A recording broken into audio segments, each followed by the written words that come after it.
Hi, Laura. Welcome to the podcast. Thank you for having me. It's lovely to be here. It's so nice to talk to you. I came across you because I saw you post online about Ikigai, and I'm like, I just want to find out more about this because I've heard the term so much. And I thought, hopefully you can shed light on this whole topic for me.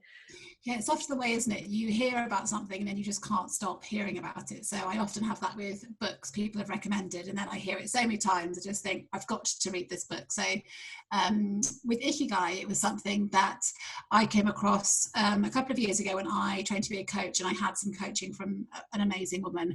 And she used Ikigai with me to help me to kind of understand how I wanted to run my business. And so that's where it emerged for me. And then I've gone on to use that within my own coaching practice and to help women to find their kind of purpose and passion, but on a more day-to-day basis. It's around finding the confidence within yourself to make decisions and to not have self-doubt and to kind of get rid of your imposter syndrome and the things that hold you back.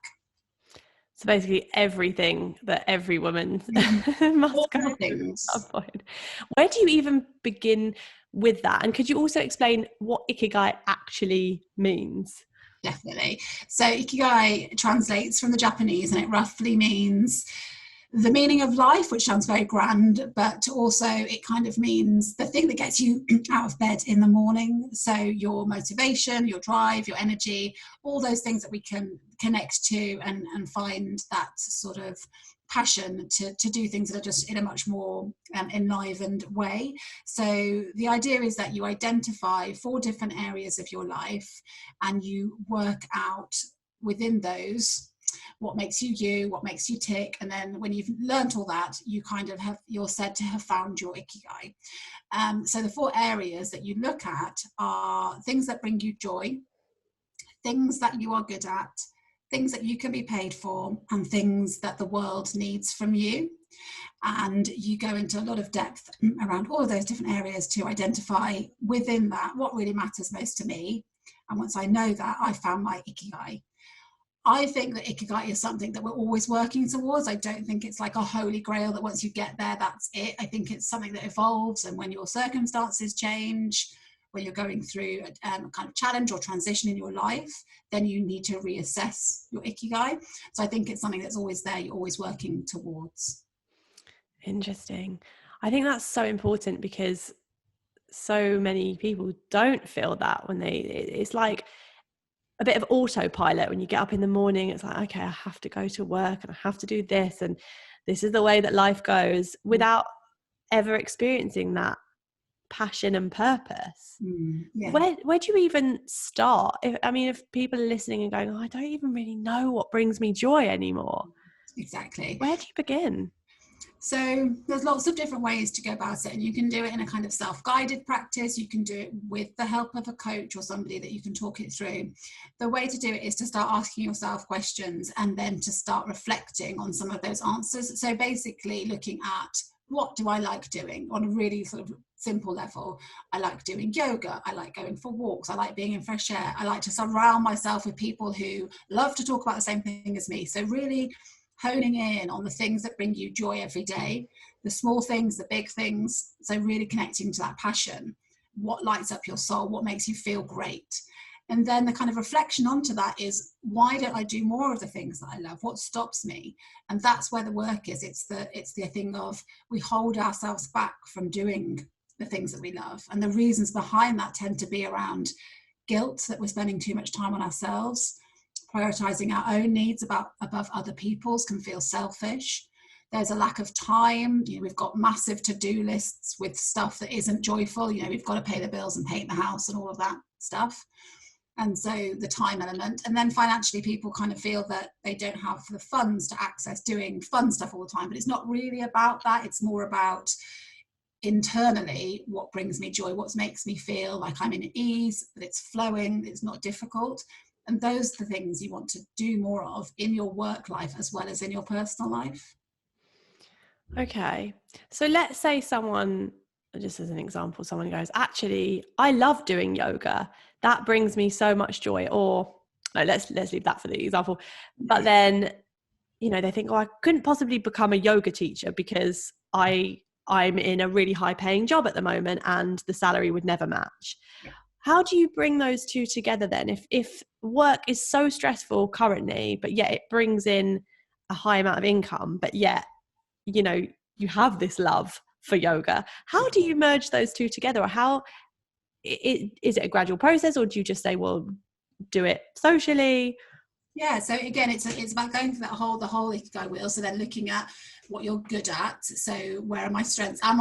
Do I have that capability to be a yoga teacher? Taking away all of the kind of practicalities for the moment of my job pays me. Can I actually do this? What skills would I need to add in? So it's looking at like, what more would I need to do if this was something I wanted to pursue? Or actually, is it something that just brings me joy and therefore I can keep it as a hobby, but know that I need to prioritize it and do more of it and make space for it? So even though my job is mega stressful and I have to work a lot of hours, am I allowing that to take over to the point where I'm not prioritizing things that bring me joy? So it's kind of working out that whether you want this to be something you're doing more of professionally, or whether it's just something you're going to keep on doing in a hobby kind of way. And if they do decide that they want to do it professionally, what? Because Hallelujah. yeah, this is the thing. I actually see this so much with the women I talk to. You can just see the passion lighting up their eyes. I can really see things so clearly. Like, I have friends that they want to become coaches and they're so passionate about it. Or I've got people that are really arty, and you can just tell it's that they would love to dedicate their whole life to it, but they are afraid of the finances or afraid that it might not work. Yeah, But exactly. they want to do it. Yeah, and so that fear is the thing that really keeps pulling you back. So if you keep on working towards identifying all the things that are most important to you, you get to a point where you have to make that decision. And decision making is really where I focus with my clients on, is there comes a point where you're going to have to decide which route you're going to go down, but that it doesn't have to be all or nothing. I think sometimes people think that when they're making a big change and going from one thing to the other, that it has to be this huge leap and all kind of bells and whistles, but actually it doesn't. You can do things in stages, you can do things in steps, and you can start to gradually move towards something new or incorporate it, and you can mix and match. And I think a lot of people, women especially, feel like they cannot ask for the things that they want. So it could be this high-powered job, or just a stressful job, or just a job that's 9 till 5 every day of the week. That feels like that's the thing, but actually you can ask for difference. You can ask for flexibility. You can investigate part-time. You can start to make bold and courageous moves that will help you to do more of the thing that you love. But the fear of being selfish, the fear of it not going right, the fear of the financial impact, the fear of the impacts on the family or your friends, that can really hold you back. And so I think it's working through all of those fears and getting to a place where you feel comfortable in making the decision that is right for you and for your family, if that's what that is important. That was certainly important when I was making these big decisions, but that you're not just holding yourself back because you're scared of what might happen. And is it easy to transform that fear? It's not easy. Or I mean, how can you transform that fear then? So I think talking about it is the best way, because we internalize these fears and we think that we're just the only people that have them. So you feel like nobody else feels scared of failure, or nobody else worries what other people think about them. But so many of us have these common feelings. And so if you can get out in the open and you can really be brave about how you're feeling and what the impact of it is on you, you start to take the fire out of it. You start to take some of the power away from it. And the fear becomes less when you really know yourself. So if you know that your values are compassion or action or whatever you've identified as your values, which is something you do as part of your Ikigai work, then it becomes more difficult to hold on to that fear because it's not in alignment with your values. And you start to realize, why am I holding on to this fear and this imagined self-doubt when actually I know myself now, and I know that I'm really good at this. I know that it works with my values. I know that I actually could be paid for it. I'm just not allowing myself, and I'm putting barriers in my way. And some of those barriers are genuine reasons and excuses not to do something, but they shouldn't stop you if that's something you really feel drawn to do. Yeah, I like that. I think it's so exciting to pursue your passions. Whenever I see anyone that's gone for their dreams, I'm cheering them on, because Yeah, it's brave, it is scary, but when you actually see someone living in their passion and their purpose, it's transformational. it is. And I think there's such so there's sort of a big hype around doing this and following your passion, and it can feel a bit kind of, oh, that's okay for other people, it couldn't possibly be for me. That person has resources that I don't know about, or they have access to different things. And I think that it wouldn't be right not to have this conversation without acknowledging that there is a big element of privilege here, and you can, there are only certain things that you can do if you are privileged enough to have the wealth and the way you've been born and where you've been born, the colour of your skin, and all of these things play a big part. So I do recognise that privilege here is a big factor. But on the other hand, I think the concept of not holding yourself back through fear can really help regardless of your situation. So it's about recognising that in the context of your own situation as well, and what is possible for you, and what help and support can you access that will help you to move forward into this kind of more passionate and purposeful way of living. Mm. Yeah, that is really important to acknowledge as well. I think for me, I've read so many stories of people that have made a success from nothing, though, that have actually started. Some of the greatest stories are people that start from poverty and they're living on estates, and life really isn't in their favor, and somehow this passion and drive can turn things around. So I do sometimes feel like being a bit careful of this narrative that's going around at the moment, because I think it can allow people to stay stuck. Yeah, If definitely. they say, actually, yeah, I don't have the privilege, so I'm not going to have access to these things, it can keep you stuck. Whereas I think some people can make it from nothing, which is amazing. What was your story, and how did you get into this whole Ikigai vibe and the coaching world? Yeah. So I was working for a tour operator, and I was working for around 15 years in various different roles there. And the most recent role I was doing was learning and development and coaching. And so I'd qualified as a coach as part of my role, and I was coaching managers around self-development and growth. And I really loved it. And it was a great place to be and a great place to work, and really supportive. And then when COVID hit, it was badly affected because nobody can go on holiday anymore. So they made a lot of redundancies, and I took voluntary redundancy. And that was kind of a moment where I had to really listen to my gut and really trust my instinct, because I knew that I wanted to do something different. I knew that I wanted to be coaching more. I wouldn't say that I desperately wanted to be self-employed, like there wasn't that entrepreneurial minded, but I did want to be coaching, and I wanted to be connected with women more, because I had seen so much of the status quo where working mums in particular weren't doing jobs that they loved and felt like they were thriving in. They were doing jobs that kind of just worked. They were okay, they didn't really hate them, they were a bit bored, but it wasn't driving them, and they felt like they had to do that because of everything else that was going on. So I wanted to work more with women like that. And so when the voluntary redundancy announcement came, I had this gut reaction of like, I've got to do this, even though it was a terrible time and pandemic and all that. And so I went back and forth a little bit and worked through what was holding me back from doing it. And I was scared that I would fail. I was scared that I wouldn't be good enough to start my own business. And I had a lot of my own fears. So I had a lot of coaching to support me through that, and worked on my Ikigai then. So worked on understanding why I was feeling drawn to this, and why I needed to make this move in my own life. And I did it, and I started my business, and that's been going on now for the last year and a bit. And it's been brilliant, and I've loved the self-employment, I'm going to say roller coaster journey and roller coaster, because it's a real up and down thing. And now I'm at a point where I've had to make another decision for what's best for my family, and that is that I'm now going to be part-time self-employed and part-time having a regular income from a job, which I'm really excited about doing and really connects to my Ikigai still. So it's been really important for me to keep revisiting what's important to me, what matters most to me, so that I could choose the path that fits me and my family the best. And it feels really, I feel really confident in that decision. I feel really secure. And I think that's what going through this process has really given me. Mm. So feeling that sort of security, is there anything else you've noticed that has changed since you've been living in this Do you call it, do you say living in an Ikigai? I would say living in alignment with your Ikigai, or just living a more purposeful life. We can go That through sounds good. that language.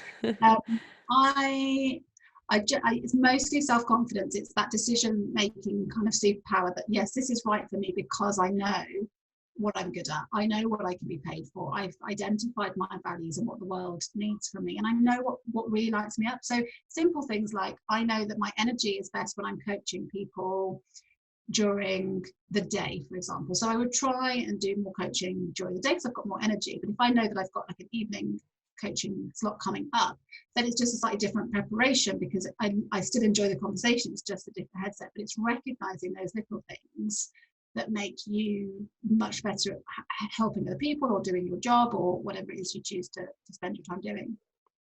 I think that's really like living in your feminine energy as well. I talk about this a lot, where we're kind of geared up to working on masculine, where it's like goals and money and what makes sense, rather than actually feeling into things, which is more of that feminine energy, which I believe, especially for women, it can help us flow in our life more. It can help ground us. It just works with our hormones a little bit more when we tap into actually what works for us. Absolutely, I really agree. And I've been doing quite a lot of that kind of cycle tracking work and understanding my hormones in the last couple of years. And that's made such a big difference. And I haven't quite got to the point where I'm adjusting my schedule around my cycle, but I'm definitely making tweaks to incorporate that a bit more, because there are times where you just don't have that energy and that resourcefulness because of the time of the cycle that you're in. So I'm much more aware of that and trying to tune into that a little bit more. It's fascinating. I even working in women's health, it was only in the last few years where I actually really did a deep dive into this, and I had no idea. And I just think, how can you get to 20, 30 something years old, 40, 50, no matter what you are, and not understand your cycles? I don't understand how this wisdom hasn't been passed down, or it's not taught about in schools. Patriarchy. Patriarchy. It's just, but even still, from mother to daughter, from grandmother, just anything, just that information being passed down. Because I talk a lot about how when we're bleeding or when we're close to our menstrual time, we're much more intuitive. So maybe that could we could have a whole concept of Ikigai in the periods. Oh, I love it. I guess you could tune into more of what really your like your purpose could be, or what lights you up when you're bleeding, and take action when your follicular phase is happening. Yeah, you could really do that. You could really plan it so that you are more tuned in, because when I am having coaching conversations with people, I can definitely, some of the conversations will be different month to month or in the different times of the month that we're having them. And that can be definitely related to where you are in your cycle and how open you are to these conversations, because obviously sometimes you are much more able to express your feelings and you feel more vulnerable maybe. Other stuff's coming up, and then in your kind of like summer time of the period, you might just feel kind of like, oh no, it's fine, everything's great, and it's harder to take those actions sometimes because you're not getting into the deeper stuff. So it definitely plays a part, and something I will talk about and learn about more. Definitely learn about more. You could just schedule your life coaching calls. I will only talk to you when you're on your period. Don't come otherwise. I am also in the right place of my cycle. You'd never have never had any conversations, would you? It's funny.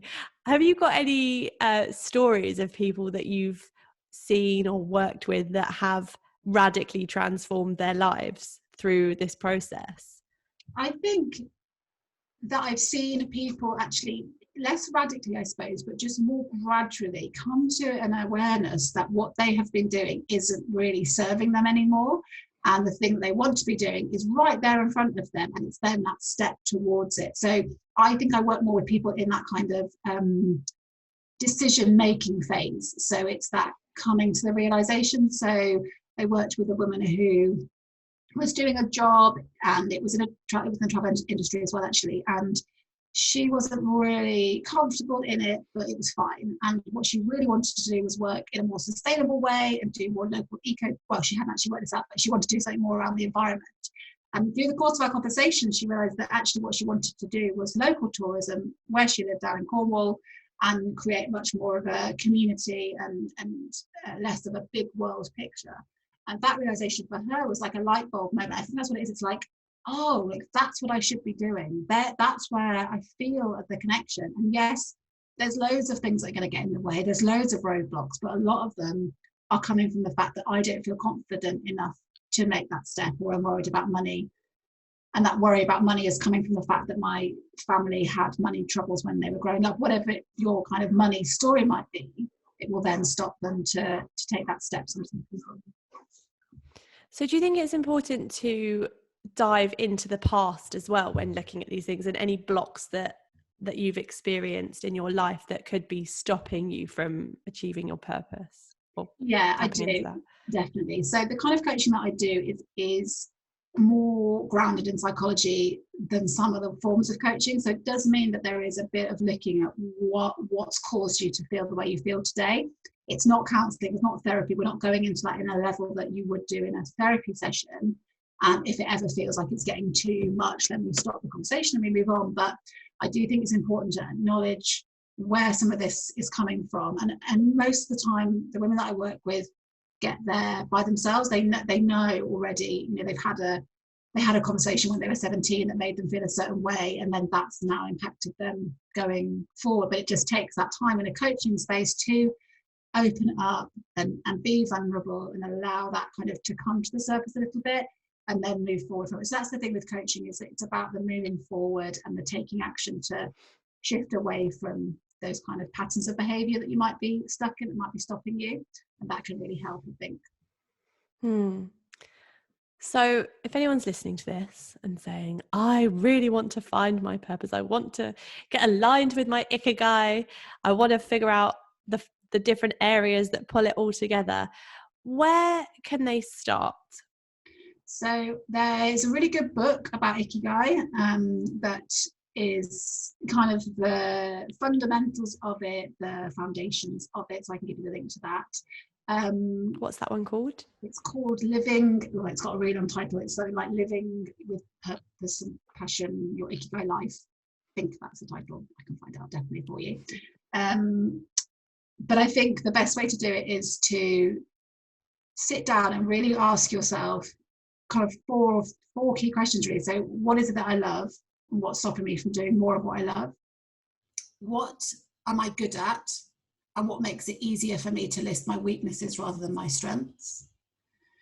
What can I be paid for, and what is my mindset around money? Like, what do I believe about money and wealth? And then what does the world need from me? And that sort of is, what are my core values, and am I really connected with those? So I have a workbook that takes you through all of that. So that's like a resource that you can have to work through those questions in a kind of self-guided way. Obviously, one-to-one coaching and group coaching I offer as well, to take people through this process to make that decision and to make that change in their life that they are deliberating about and not going for because they're worried about the consequences. Amazing. Okay. I would love the links to all of those, and then I can direct everybody your way. And we'll pop those in the show notes as well. Just, I feel like I'm going to go a bit of a step backwards now, because that last point that you made, connecting to your values, what was the question that you said you should ask? So what does the world need from you? How do you, what does that mean? What does the world need from you? So it's about thinking about the bigger picture, and how are you contributing to what else is going on in the world, and how can you do more of that? Because it's this like sort of feeling of altruism and giving something back, because if you have that in your life, then you're kind of fulfilling a kind of vocation or a mission. So it makes you more connected. And I think if we do that, if we're giving out more into the world, more generosity, more of ourselves, then you get more back. And I kind of believe in that universal way of reciprocating, I think is the right word for it. And so it's, I think on a simpler level, it's thinking about like what are you really connected with in the world? So what news stories do you share? What charities do you support? What really I suppose what really irritates you, because the opposite of that is normally something that your value is. So one of my values is compassion. So if people are really judgmental, these kind of like Twitter arguments where people are just tearing into each other, those things really anger me, I suppose. And I know it's because I think that we can extend compassion to everybody. And I say that because it's actually very difficult to extend compassion to everybody, because, of course, if you're faced with somebody who's done something very terrible, how do you find compassion for them? But it's trying to have that mindset that you can find compassion. It's not easy and it's not always possible, but there is like the potential for that. So I think knowing your values is really about what is it that upsets me, angers me, what charities do I support, where am I most active, and those are the things that you can incorporate more into your life so that you are feeling that you're connected to the bigger picture a little bit more. So for me, I contribute to certain charities as part of my business work, and I do pro bono work for certain types of organizations because that connects to my Ikigai better. Have you got any other examples of, I know I'm pushing you a little bit, but I'm just wondering, you've given compassion as an example in charities. What about, are there any other, so I'm just trying to think, things that would anger me. Are there any other examples that you've come across where you can turn something around and then just say this pulls into your Ikigai? Yeah. So another one, people often say things like collaboration and community. So if you notice that people are, so like in a work environment, if you get frustrated when people are selfish, or they're not working as a team, or they are not delegating, or they are just focused on their own success, then the opposite of that is that you value community, team spirit, collaboration, and that can give you an insight into what kind of company you might want to work for, what kind of role you might want to be in. And if you're self-employed, knowing that, okay, I'm self-employed, it's a very singular occupation, I need to find my own community, I need to go out and find networks to be in. So that's how you and I connected, was through a network. So I think it's knowing those sorts of things helps you make decisions because it's connected more to your value. Love it. Thank you. It's such a nice way of looking at the world. And actually, when we step back and analyze what makes us tick, it can help with every aspect of our life, right? Not just jobs or, careers. It can just filtrate outwards to every area of our life. So we just feel more fulfilled on a daily basis. Yeah, you really do. And it just helps you to put aside, I think, worry that other people are going to be judging you or thinking certain things about you, or are concerned with the way you're doing things. As long as you are acting with good intentions, and you are putting this energy out into the world, and I think that fear and worry then just goes away a little bit more. Exciting. Thank you. And where can people find you if they want to work with you or they want to find out more about what you teach? So Instagram is where I hang out the most, and my Instagram handle is That Balanced Life Coach, and my website is thatbalanceedlifecoaching.com. So that is the best place to find me and to come and have a chat. I love to talk, so I'm always up for a conversation and just to find out more about what people are struggling with in terms of their decision making. I've got a group program launching in November, so that's kind of the next big thing on the horizon, which is all around working out your Ikigai with other women and having that supportive community to help with understanding each other and having a kind of shared experience. Oh, amazing. That sounds brilliant. Well, thank you so much for sharing this, and I really appreciate it. No problem at all. It's been really lovely to talk. We'll speak to you soon. Thank you. Thank you. Bye.